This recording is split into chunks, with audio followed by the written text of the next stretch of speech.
Bismillahirrahmanirrahim. Assalamualaikum warahmatullahi wabarakatuh.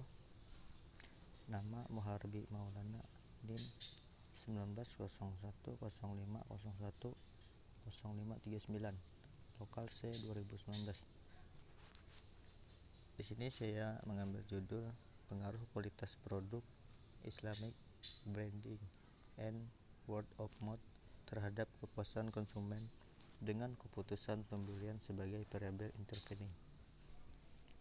Untuk X1-nya yaitu kualitas produk, dan X2 Islamic branding, kemudian Y kepuasan konsumen. Berikut adalah datanya dari 130 responden. Untuk uji normalitas, one sample chromograph Smirnov test. Berikut adalah hasilnya. Yang A, test distribution is normal. B, calculated from data. Yang C, delivers significant correction.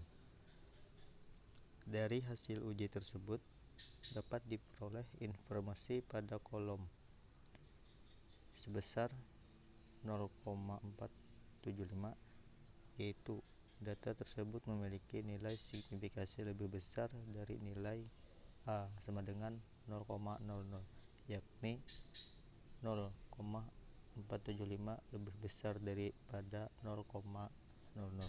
Secara keseluruhan dapat disimpulkan data menerima H0 dan menolak H1, maka seluruh data yang digunakan data berdistribusi normal. Deskripsi alasan pengambilan data. Beberapa alasan mengapa data tersebut diambil, yaitu 1. Topik pembahasan dalam deskripsi tersebut menarik. 2. Data yang disediakan lengkap dan mudah dipahami. Ketiga, data yang disajikan mampu diuji menulis menggunakan platform apa saja yang mendukung baik manual maupun bantuan teknologi. 4. Setelah dilakukan uji normalitas, data berdistribusi normal. Artinya data tersebut memenuhi salah satu uji asumsi klasik, yaitu uji normalitas. Untuk menentukan uji yang dapat digunakan, maka dilakukan beberapa uji, yaitu uji multikolinialitas,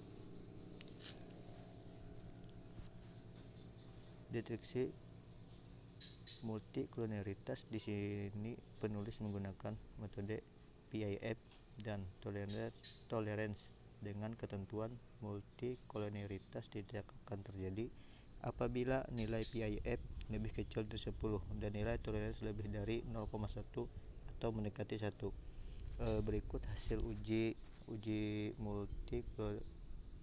multikolinialitas. Dari uji multikolinialitas di atas dapat diketahui bahwa nilai PIF kualitas produk X1 dan Islamic branding X2 masing-masing sebesar 2,748, yang berarti nilainya kurang dari 10 atau lebih dari 0. Kedua, nilai kualitas produk X1 dan Islamic branding X2 masing-masing sebesar 0,451, yang berarti lebih besar daripada 0,10 dan mendekati 1. Berdasarkan hasil kedua nilai tersebut dapat disimpulkan data penelitian tidak terjadi multikolinialitas. Kemudian kita lanjut uji heteroskodektisitas. Deteksi heteroskodektisitas. Di sini penulis menggunakan metode Glaser dengan ketentuan heteroskodektisitas tidak akan terjadi apabila nilai signifikasi melebihi nilai A, yaitu 0,00. Berikut adalah hasil dari uji heteroskodektisitas. Dari hasil pengujian di atas diperoleh nilai signifikasi variabel kualitas produk S1 sebesar 0,00 dan Islamic branding S2 sebesar 0,28. Artinya dari variabel bebas yang digunakan, keduanya memiliki nilai signifikasi lebih tinggi atau lebih besar dari nilai A sama dengan 0,00. Kemudian dapat disimpulkan bahwa data yang digunakan tidak mengalami heterodesitas. Selanjutnya kita lanjut uji autokorelasi. Deteksi autokorelasi di sini penulis menggunakan metode Durbin-Watson dengan ketentuan autokorelasi tidak akan terjadi apabila DU kurang dari D, kemudian kurang dari 4 dikurang DU.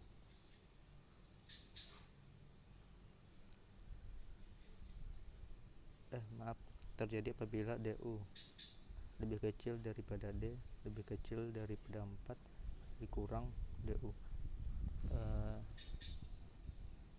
Ini adalah hasil dari uji autokorelasi.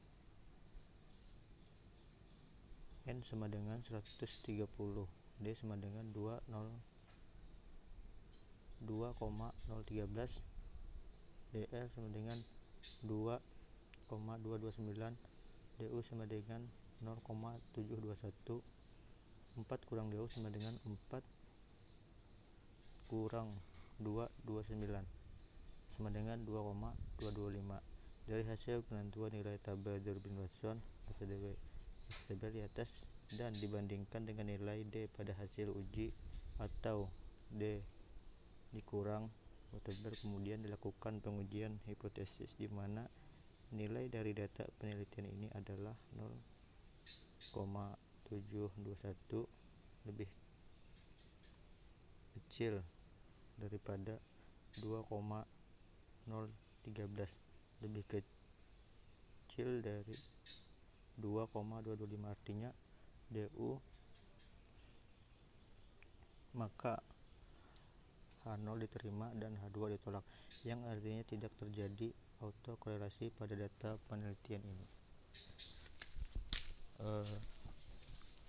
Sekian presentasi dari saya. Wassalamualaikum warahmatullahi wabarakatuh.